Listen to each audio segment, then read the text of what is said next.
waa asalaamaaleykum yéen mbokku internet yi tey dañ leen ñëwaloon fi nga xam ne mooy seen ñàng bi di leen taataana résultat BFEM yi yemoo 30 juillet 2018 duma def lu dul nag bàyyi président jury bi mu wax résultat yi fi jotoroon. Dieu merci, tout est bien fini. Maintenant, nous allons procéder à la proclamation des résultats. La liste, ce n'est pas par ordre de mérite, c'est par ordre alphabétique. Ceux qui seront admis au deuxième groupe reprendront les épreuves le mercredi matin. Et ils auront à choisir entre SVT, PC et LV2. Soit ils font PC, ou ils font SVT, ou ils font LV2. Bien. Liste des candidats proposés à l'admission au premier groupe. Numéro 1, Sokhna Amar, CM Niag. Numéro 25, Khadijatou Ba, CM Niag. Numéro 6, Safiatou Ba, CM Niag. Numéro 17, 22, Ndeye Seynabou Badiane, CM Niag. Numéro 47, Yassine Dem, CM Niakourab. Numéro 52, Cheikh Diagne, CM Niag. Numéro 53, Khadijatou Diagne, CM Niag. Numéro 54, Mamadou Lamine Diagne, CM Niag. Numéro 55, Mohamed Diagne, candidat libre. Numéro 57, Soumaya Diagne, CM Niakourab. Numéro 61, Mamadou Diakhaté, CM Niag. Numéro 62, Ndeye Djouma Diakhaté, CM Niag. Numéro 63, Ami Dial, CM Niag. Numéro 65, Abibatou Diallo, CM Niakourab. Numéro 84, Alioune Badar Diaw, CM Niag. Numéro 88, Siley Diaw, candidat libre. Numéro 95, Serigne Fallou Dien, CM Niag. Numéro 101, Abdou Khadre Diop, CM Niag. Numéro 105, Mar Samba Diop, candidat libre. Numéro 111, Mohamed Djoussé, CM Niag. Numéro 112, Mohamed Djoussé, CM Niag. Numéro 115, Lalla Dit Rougiatou Diouf, CM Niag. Numéro 127, Moustapha Fall, CM Niag. Numéro 146, Faraka, CM Niag. Numéro 153, Aminata Khan, candidat libre. Numéro 158, Jojo Konaté, CM Niag. Numéro 168, Cheikh Tidiane Mangane, CM Niag. Numéro 172, Ndeye Fatou Mbaye, CM Niakourab. Numéro 194, Ndeye Marem Ndiaye, CM Niag. Numéro 202, Ibrahima Ndione, CM Niag. Numéro 214, Fatou Khassim Ngom, CM Niag.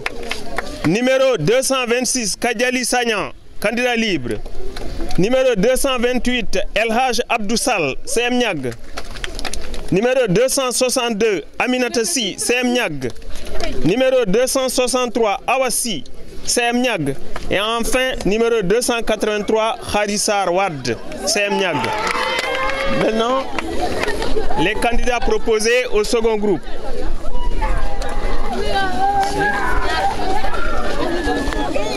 Liste des candidats proposés aux épreuves du deuxième groupe. Ndeye Ami Samaté, candidat libre. Ndeye Ami Choubou, candidate libre. Abdoul Abbas Cheikh Ahmed Tidiane Aw, CM Niakourab. Salamata Sarr, CM Niaga. Moulay Cherif Li, CM Niaga. Serigne Fallou Dramé, candidat libre. Abdou Fall, CM Niakourab. Khadim Thion, CM Niaga. Khadi Niane, CM Niaga.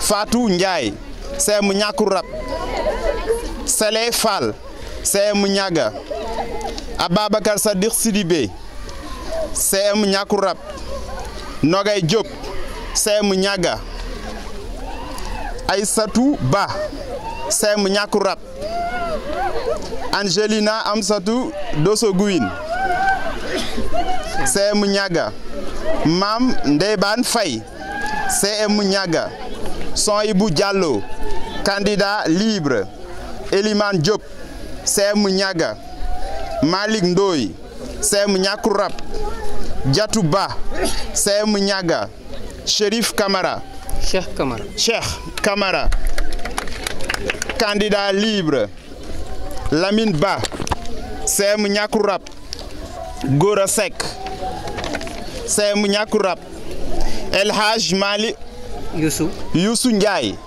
CM Nyaga, Tina Dieng, CM Nyaga, Fanta Kamara, candidate libre, Cheikh Tidiane Diouf, candidat libre, Mamadou Ndoye, CM Nyakurap, Awa Diop, CM Nyaga, Awa Ba, CM Nyaga, Mamadou Ba, CM Nyaga, Alfou Seynou Thiam, CM Nyakurap, Ibrahima Cissé,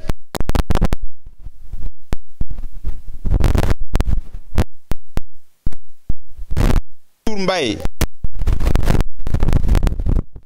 El Haj Malik Ba, CM Nyakurap, El Haj Fodé Salimou Diahabi, candidat libre, Idi Ba, CM Nyakurap, Alioune Diouf, CM Nyaga, Alioune Diouf, Alioune Diouf, CM Nyaga, Rokhaya Sey, CM Nyakurap.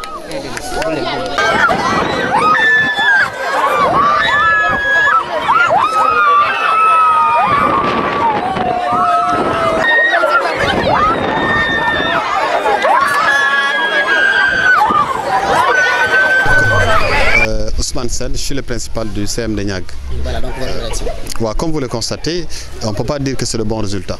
C'est vrai qu'on n'a pas encore fait le tri pour voir ce qu'il y a comme élèves de Niag ou d'ailleurs, parce qu'il y a essentiellement deux établissements, le CM Nyakurap et le CM de Niag, plus des candidats libres. 36 d'office, 59 pour le second tour, c'est faible hein, comme résultat. Bon, on croise les doigts pour voir ce que ça va donner au second groupe. Mais compte tenu de ce qui s'est passé durant cette année, bon, on n'est pas très surpris. Même si au niveau du CM de Niag, à voir de près les résultats, les élèves essentiellement sur qui on comptait sont passés dès le premier tour. Et pourquoi vous n'êtes pas surpris?